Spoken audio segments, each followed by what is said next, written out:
So, ever wonder what might happen if you just kind of stopped eating for 7 days? I know, probably not. Well, I did. And I actually did that experiment just a couple of days ago. And some really fascinating things happened during it. And in today's riff, I'm going to share the details of my 7-day fast. Along with that, in today's Good Life Science Update, we've got some really fascinating new research on how sunlight may actually help heal damage done to your cardiovascular system. That's right, just going out into the sun. So learn how I didn't eat for 7 days and I'm still here talking to you, and what sun might do to your cardiovascular system in today's Good Life Update. I'm Jonathan Fields, and this is Good Life Project.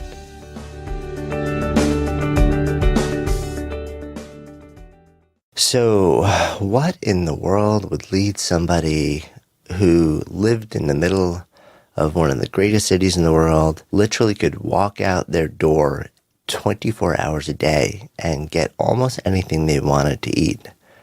What would lead that person to not eat for 7 days? Well, that would be me. And that would be the experiment that I just ran, a 7-day fast. I didn't think it was possible. I thought it would be brutally hard. But I wanted to do this because there's been an increasing body of research on fasting and how it helps us. If you look at sort of the history of culture, we were ancestrally spent a lot of time eating and then not eating, fasting for longer windows of time. Even as part of almost every faith-based spiritual tradition, there is an element of fasting to it. And we kind of knew intuitively that it was healthy. Well, I mean, more ancestrally, it was feast or famine. You know, you would hunt and you would eat, and then you would have nothing for days at a time. So our bodies, it seems, adapted to that. And now there's been a whole bunch of science that's gone on around fasting. And what they know is that there are actually tremendous health benefits done to controlled fasting that range from reduction in inflammation, reduction in all sorts of disease risk, of course, potential weight loss, if that's something you're doing it for. There's also a process in the body where damaged or precancerous cells effectively die when you fast. And at least my understanding is that from the research that I've done and from what I've been told from experts who study this stuff on a pretty regular basis. Why did I want to do this? Well, it was for all of those reasons, but it was for me primarily. I was very curious about the anti-inflammatory effect of fasting. When you fast, what happens when you fast for more than, especially a couple of days, around day 3-ish, what happens is your body sort of burns through the readily available source of energy, your carbs, glucose, glycogen, and then it turns to the fat in your body. And you start to, you're very inefficient at burning that fat at first, but then you become pretty efficient pretty quickly. And I'll share how I know that in the fast that I did. And what happens then is your body starts to produce these things called ketones. And when it does that, ketones are an energy source, but they are also very powerful anti-inflammatory. And I have been curious what that might do to my body because I am 52 years old. I have for a while now experienced some level of joint pain in my body, and nothing's really done the trick, and I don't want to spend my life on NSAIDs or non-steroidal anti-inflammatories, things like over-the-counter, like aspirin, Advil, stuff like that. It's just not something that I would prefer to do. So I was really curious whether a 7-day fast would actually have a powerful anti-inflammatory effect in my body. So I set out to do it. I went and I connected with a good friend of mine, also functional medicine doc, Dr. Frank Lipman, who you have actually heard on the podcast if you have listened in the past, and we kind of sat down together and made a plan. And I would strongly recommend, if you consider doing anything like this, that you in fact do it with some level of deep research and medical supervision. This is not something that you do lightly. The plan was pretty straightforward. My approach was, rather than straight water, I would have, instead of lunch and dinner every day, I would simply have a cup of bone broth.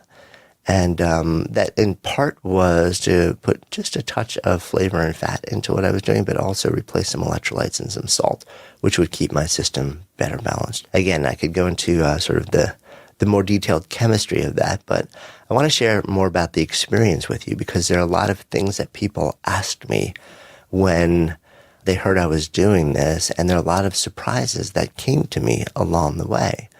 So first, I wrapped this about 3 days ago. I went Sunday to Monday, and so I'm now about 3 days past, so I can give you a little bit of a post data as well. Okay, let's talk about the big questions and the big awakenings. Hunger. Dude, you must be starving. That's what I heard to almost anybody who I told, and it wasn't a lot of people I told, but almost to the one. They're saying, are you serious? Like, how are you even upright? You must be doubled over in hunger. Here's the interesting thing about this experience. I was, for the first 2 days. I got pretty hungry. Actually, the first day was okay because it's not so hard to fast for 24 hours, honestly. So many of us do it. I will occasionally do that unintentionally because I just get wrapped up in work and I realize, oh wow, I ate dinner last night and it's almost dinner today and I haven't eaten. When you come around to day 2, it gets kind of tough because you start to really feel the pangs of hunger and you're running out of the readily available source of energy in your body. So, and you haven't really started effectively converting over to using body fat, by the way, which I have plenty of in my body to last me for very likely weeks of not eating if I really needed to and I knew how to do it right.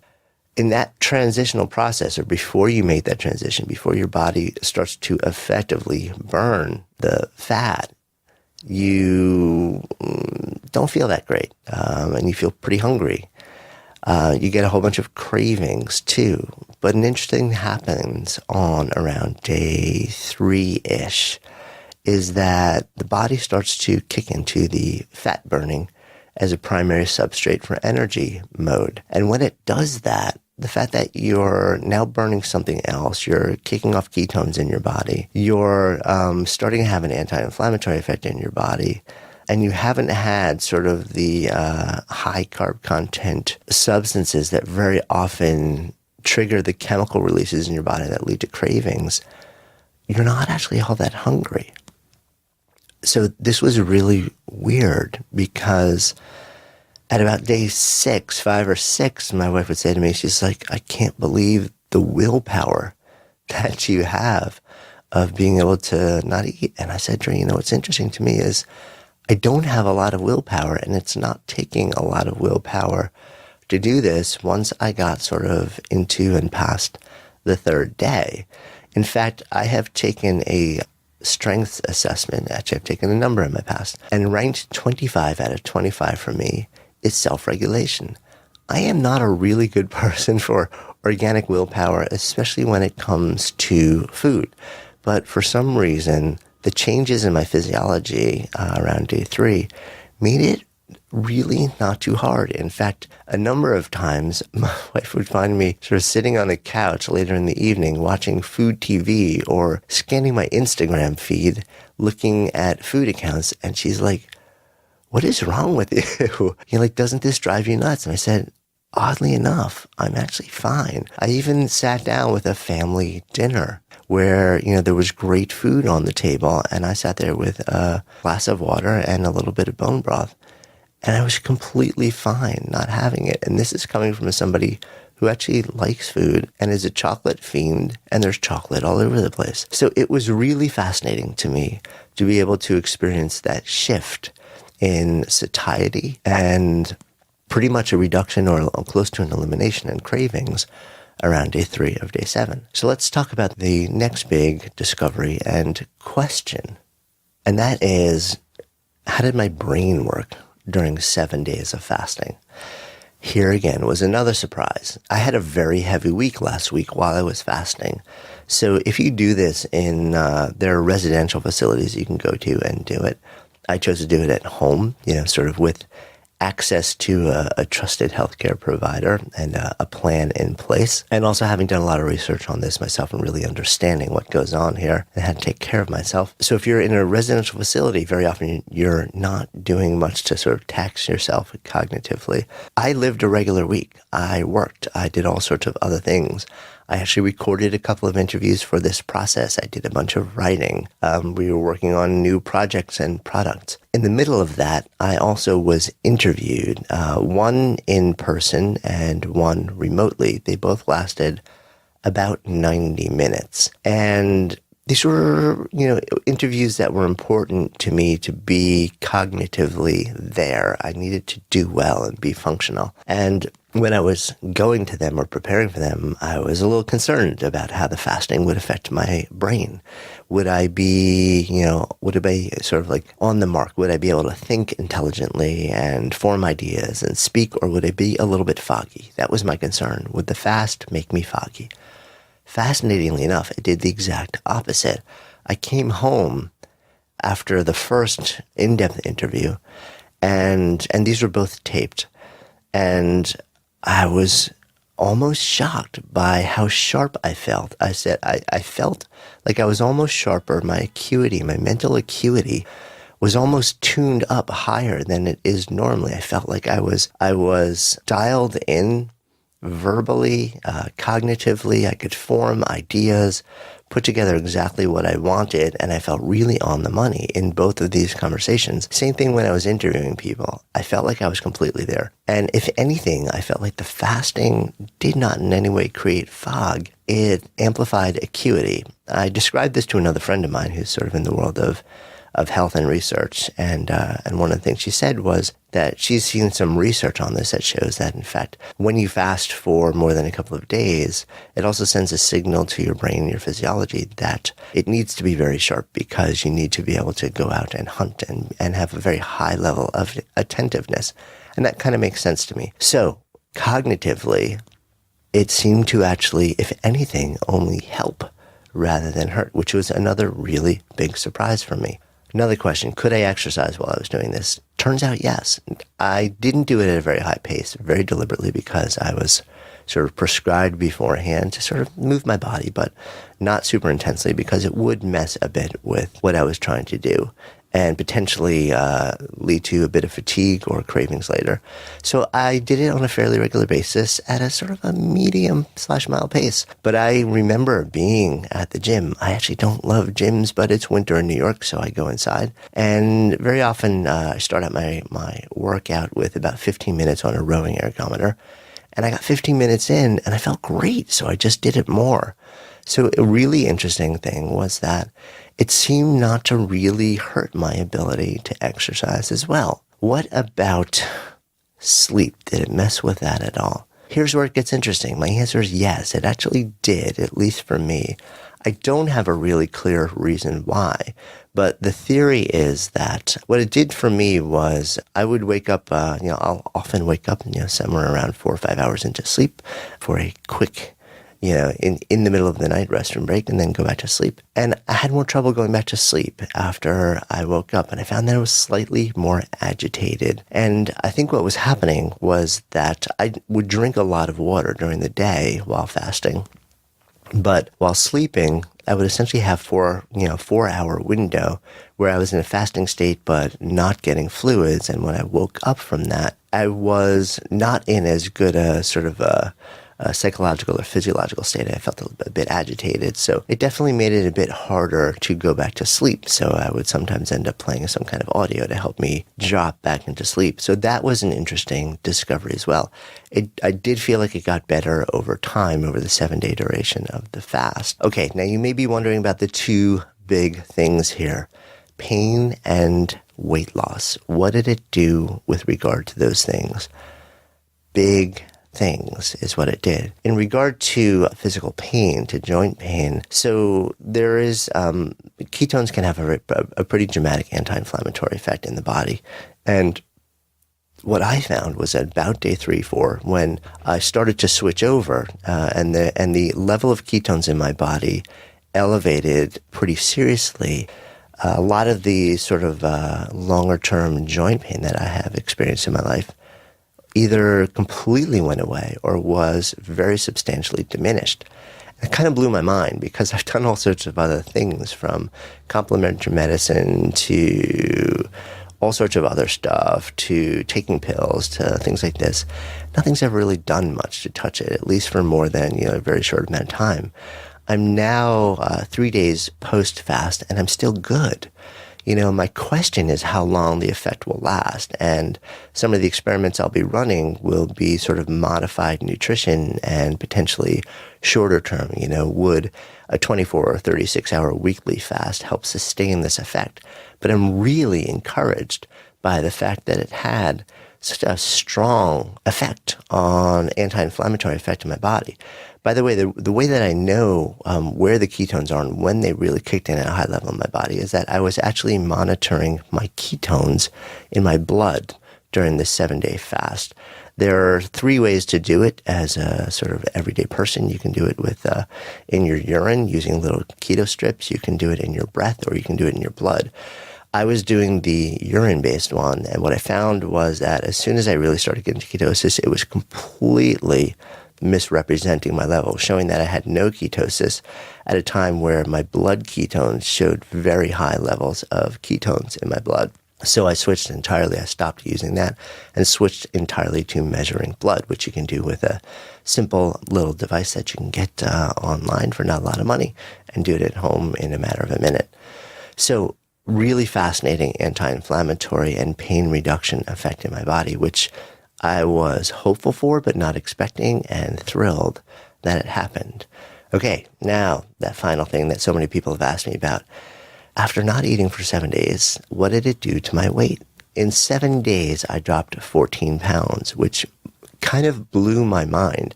Was not the primary reason that I did it at all. I have the weight to lose, so there's nothing unsound about it. But I was very, very surprised. Now, of course, 14 pounds is not 14 pounds of true body weight. There's a significant amount of that is going to be fluids and water, and that will return to me as it should, as my body sort of rebalances and recalibrates. But I'm now 3 days post, and I'm still 12 pounds down. So I imagine another 2-3 pounds of fluid weight, water weight will eventually return to me and rebalance over the next couple of days. But still 10 pounds down of actual body tissue. Pretty fascinating. I did not do scans or body comp measurements to figure out how much of that weight was muscle versus fat.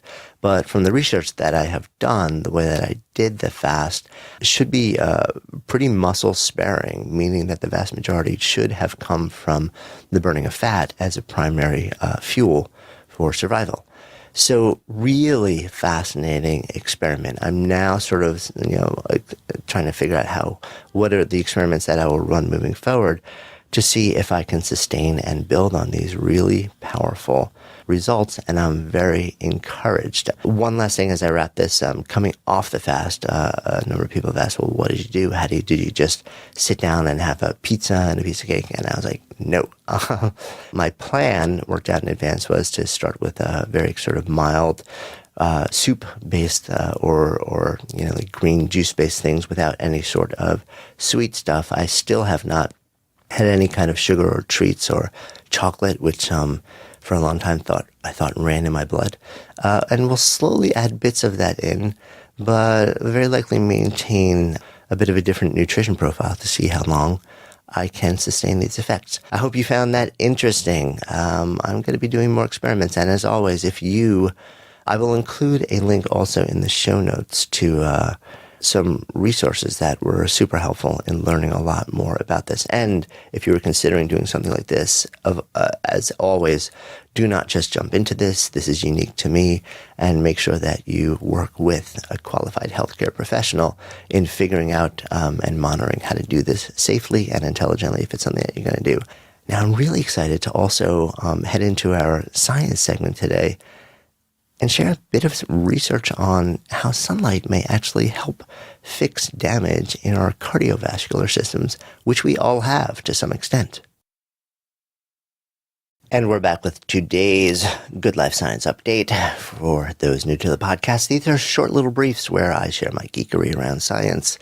I'm constantly scouring research on health, well-being, living a good life, the way we interact with people, all sorts of stuff like that, to bring you interesting, cool stuff that may just help you live better in the world. As always, I will include a link to the actual study report in the show notes for those fellow geeks who want to actually go deeper into the science, the research, and see the methodologies and protocols.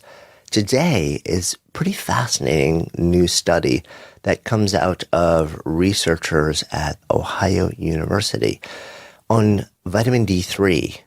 Now, vitamin D3, we've probably all heard, or you may or may not have heard, but it's been in the news a fair amount over the last decade. Vitamin D, we're told, is really important in bone, preventing bone loss and bone density. That's generally been the conversation. There's been some broader conversation also around its effect in the body for general health, anti-inflammation, well-being, immunity. But really a lot of it is take your vitamin D and because it's really important for bone. But here's the interesting thing. Increasingly, there's research that's showing that vitamin D3 is actually critically important for our cardiovascular system. What happens over time, in pretty much all of us, is that we end up with damage in our cardiovascular system. What is our cardiovascular system? You know, it's that thing, the heart and the blood vessels, the stuff that provides life to us. It is critically important, and over time, just through very often lifestyle choices and genetics, we end up taking a hit to that system, and that hit can lead to plaque buildup, it can lead to atherosclerosis, it can lead to high blood pressure, it can lead to heart attack. It can lead to really bad stuff, and it very often builds up over time, and it's caused through damage to the walls of the vessels of this system, to the endothelial cells within the walls of that system. And there hasn't been a whole lot that is super effective at fixing that damage. Well, it turns out that researchers, Professor Malinsky and his team, did a study that's been published in the International Journal of Nanomedicine, where they actually used nanosensors, which are these miniature sensors, to be able to actually see how vitamin D3 affects individual endothelial cells within vessels. And what they realized, what they discovered, and this was a big discovery because nobody really figured this out before, was that vitamin D3 actually is a trigger for the release of something called NO, or nitric oxide. Now, nitric oxide is what's called a signaling molecule that helps to regulate how blood moves through these vessels. It also helps in stopping atherosclerosis and clotting. So D3 interacted with NO and led to a reduction in damage, in the damage that is done to the cardiovascular system just through oxidation over life. You know, like we rust inside, our vessels rust inside, they accumulate stuff inside, and the D3 was able to actually trigger changes on the lining of these vessels that repaired damage. This is really big because, at least to my knowledge and the research that I've seen, it's been really hard to find anything that will actually repair damage to these vessels, having an effect on hypertension, on the risk for a heart attack, even diabetes, and clogged arteries. So this is pretty huge. Now, what does that mean for us? What does that mean for you? That means that you can deal with this in one of two ways, either supplementation through D3, which is very inexpensive and readily available over the counter. As always, don't start taking anything just because I said it. There's research that says it might be helpful. Always consult with your healthcare provider before making any changes. But there's another source, which is sunlight. Our body naturally creates D by being in the sun. So one of the theories actually about why so many people have actually become very deficient in D is that We're indoors so much these days, and so many more of us wear sunscreen on a regular basis when it's sunny outside too, which is great. That has its benefits, but at the same time, it may be impacting our production of vitamin D. And vitamin D, increasingly we're finding, is hyper important in all sorts of bodily functions. And now we're seeing may be critically important in repairing damage done to our cardiovascular system. It's another sort of a piece of evidence to either supplement or make sure that you are getting actually enough sunlight in your life. Yes, there's too much, but there's also sunlight deficiency. So something to think about. As always, we will link to the study in the show notes so you can dive in and see what the details are yourself. Hope you found this valuable and enjoyable. As always, it's fun hanging out with you. I'm Jonathan Fields, and this is Good Life Project. Hey, thanks so much for listening, and thanks also to our fantastic sponsors who help make this show possible. You can check them out in the links we've included in today's show notes. And while you're at it, be sure to click on the subscribe button in your listening app so you never miss an episode, and then share the Good Life Project love with friends. Because when ideas become conversations that lead to action, that's when real change takes hold. See you next time.